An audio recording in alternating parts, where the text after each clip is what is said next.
అయ్యా ఏమైందంటవా బాగా జరిగితే నా చూడు నేను పోతా అయ్యా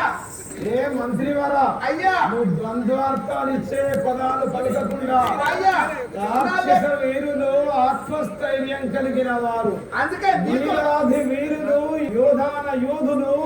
రాక్షస ధీరులు ఏమిటి మీ ధీరత్వము అయ్యా నాకు భయం అవుతుంది నేను పోతాను లెక్క చూడు వాంచాను ఎందుకు వెళ్తున్నా అంటున్నావు ఎందుకు పోతాను అంటున్నావా మా తాత పెద్ద మనిషి అయిండు నేను పోతా వాంచాను నువ్వు మాట్లాడేటువంటి మాటకు నీ ఆలోచనకు పొంతన లేకుండా ఉండనే అయ్యా మా తాత 90 ఏళ్ళ పెద్ద మనిషి వృద్ధుడైండు బతుకుతాడో బతుకడో అందరు చూసి పోతారు నేను పోతా ఎందుకంటే మా తాత మా అమ్మని కింద చేసిర్రు మా తాతని నీ చేసిర్రు బతికేటట్టు లేడు నేను పోతా ఏ ప్రహస్త అయ్యా ఈ రావణ రాజేంద్రుని చెంతనే ఎత్తి ప్రేమ పేరుతుంటివా చెప్పే విషయం సరిగా చెప్పు అయ్యా మంచి చెప్తున్నా ఎందుకంటే మా అమ్మ బతికేటట్టు లేదని చెప్పి చీకటి వచ్చిర్రు ఆటో ఇంకా అదే పోయింది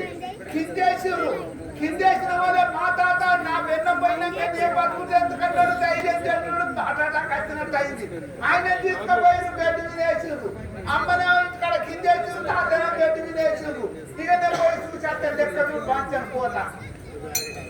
ఎక్క చూసేది లేదు బిడ్డ సక్కగా చెప్పు లేకుంటే నీ పక్క పక్కన ఎదుగుతాయి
చెప్పండి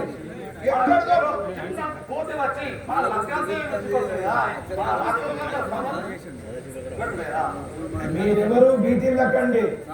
లక్షల దండును హతమోనరించినటువంటి వాడు ఈ క్షితిలోపనే అతన్ని మించిన వాడు ఎవరు లేడు నా చిన్ని కుమారుడైన అక్షయుడిని ఇక్కడికి తోలుకొని కండు వెంటనే ఓహో